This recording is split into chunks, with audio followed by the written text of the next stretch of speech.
Kasi kagabi, nahuli ni Lester si Kuya Jo nakasama ang girlfriend niya. Yung Carmer. Oh, may relasyon pala sila.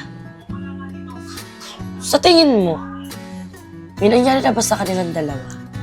Aba, malay ko. Di ko nga alam ang mga ganap-ganap nila sa buhay. Kanina ko lang nalaman. Ayun naman pala eh. Di naman lolong ang kuya mo kasi may girlfriend na siya. Kaso nga lang, girlfriend din ng kaibigan niya. Ayos, naglalaro sila ng sausaw suka.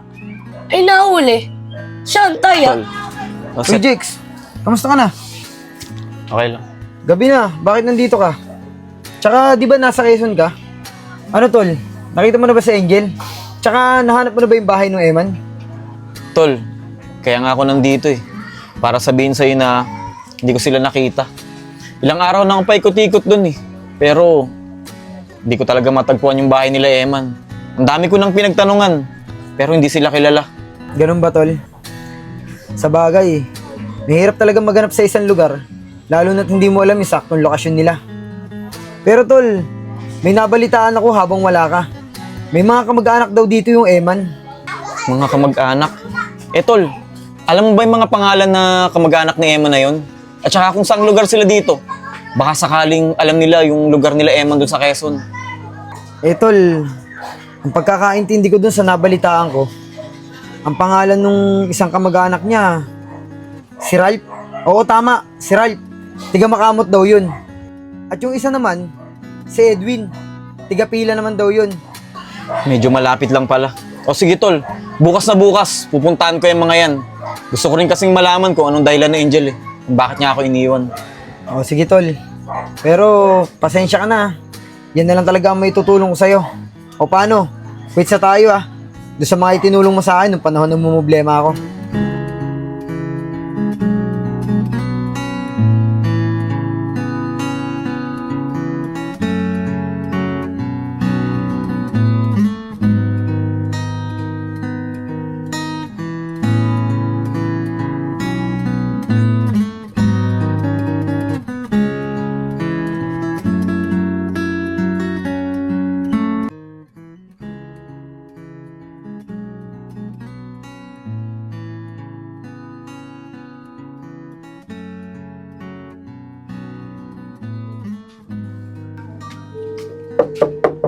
Tao po. Tao po. Tao po. Tao po. Teka, may tumatawag ah. Sino kaya to?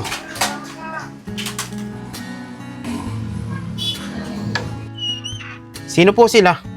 Tsaka ano po kailangan nyo? Magandang gabi po. Ako nga po pala si Jex. Nabalitaan ko po kasi na kamag-anak daw po kayo ni Eman. Gusto ko lang po sanang humingi ng tulong sa inyo. Gusto kong malaman kung saan ang address nila Eman sa Quezon. Si Eman ba? Bata, nagkamali ka ata na lalapitan. Wala kang makukuha impormasyon. Tsaka pwede ba? Umalis ka na nga rito. Nakakaabala ka lang eh.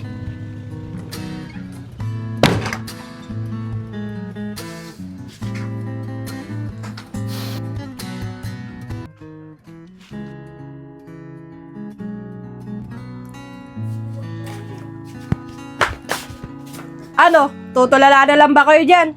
Wala man lang ba naganda ng pagkain? Ate, wala naman tayong pera eh. Paano tayo kakain?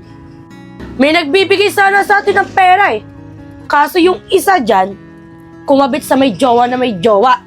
Hayun, napurdoy ang pagkain. O bakit? Ano naman nangyari habang wala ako? Eto kasi magaling yung kuya, sinulit yung jowa ng kumpare niya. Hayun, nahuli kagabi. Tingnan mo mukha oh, mukhang Dalmatian na nga, ubi-ubi pa. Kuya naman, wala na nga tayo makain eh. Imbis na kumita ng pera ang unahin mo, pakipagkita pa sa jowa na iba ang inatupag mo. Paano yan ate? Nagugutom na ako. Kapapayat ko na nga eh. Wala pa tayong makain. Dahil kasalanan naman to ng kuya nyo, kumuha ka na itlog doon sa manukan niya, iluto mo. Ate, baka magalit si kuya eh. Nako, ako ang bahala, basta kumuha ka. Ate, kahapon kasi, kumuha akong dalawa. Tapos yung isa, buhok pa. Nako, pagtiyagaan nyo na lang. Isipin nyo na lang kumakain kayo ng abnoy. Sabi ko na nga ba eh, mga manok ko na naman makikita nyo. Di na ako nakapagpadami ng palahi. Napupunta lang sa kawali. Eh, ganun talaga kuya. Wala tayong makain eh. Kapag hindi natin ginawa yun, tayo ang sasabungan ni Ate Arian. Ano kuya? Magpapakulo na ba ako? Hindi pwede. Pinaluto na nga ni Angel yung manok ko na panabong nung isang araw eh. Tapos babawasan nyo na naman. Bakit? Umaangal ka? Natural. Ang mahal ng mga manok ko eh. Tapos ang laki pa ng gastos ko sa mga vitamins lang nun. Ah, okay. Babe, may sasabihin ako sa'yo. Man, kunin mo na yung manok doon. Sakalin mo na ah. Tapos, magpapakulod na rin ako.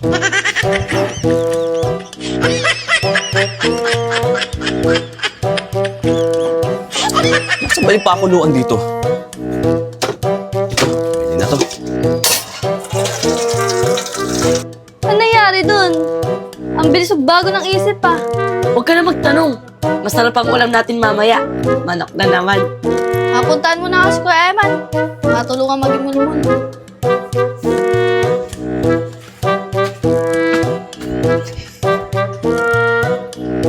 Kuya Jo, bilisan mo dyan ha. Gusto ko yung adobong maanghang. Eto na, nanginginig pa.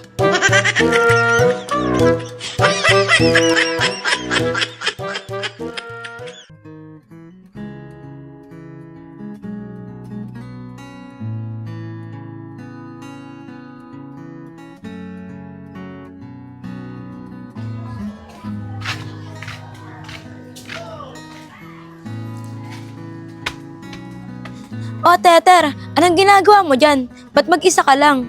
Inaabang ako kasi dito si Carmer. Baka sakaling dito dumaan. Di mo ba kasama? Hindi eh. Simula nung sila makakita nung nahuli mo sila, Kuya Jo, umiwas na siya sa akin. Ah, ganun ba? Ba't hindi mo puntahan sa kanila? Di ba lagi ka naman nandun? Para magkausap na rin kayo ng maayos. Nagkausap na nga kami kahapon eh. Nasabi ko nga sa kanya, tatanggapin ko siya. At kakalimutan na lahat ng mga nangyari. Ang gusto ko kasi, maging maayos ulit kami. Oh, anong sabi niya sa'yo nung tinanong mo siya na makikipag-ayos ka? Hindi pa daw niya kayang sagutin ang mga tanong ko eh. Mukhang magulo pa ang isip niya ngayon. Kaya nga di ako makapunta sa kanila. Kasi, nahihiya ako. Eh bakit ikaw yung nahihiya? Eh siya naman yung may kasalanan. Lester, siya yung nagloko sa relasyon nyo, hindi ikaw. Pero bakit parang ikaw pa yung naghahabol?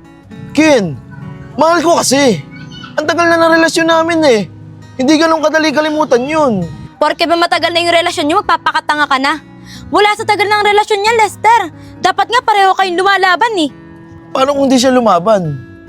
Paano kung iwan niya ako? Anong magagawa ko? Di ba wala? Ken, ayoko mawala siya sa akin. Kaya nga ako yung nag-aabol eh. Ewan ko sa'yo, Lester. Di na pagmamali yan. Katangahan na yan.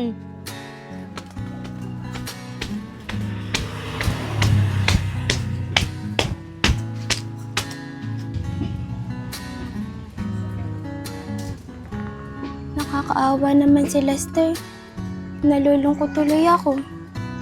Kasi kung itutuloy namin to, pareho lang kami masasaktan. Lester, sorry ah.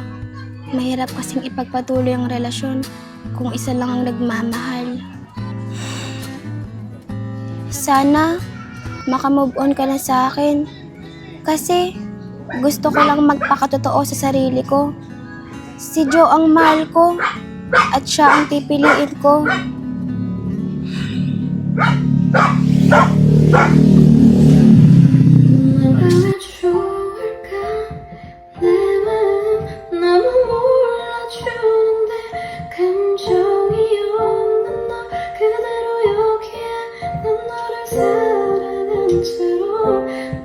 너를 사랑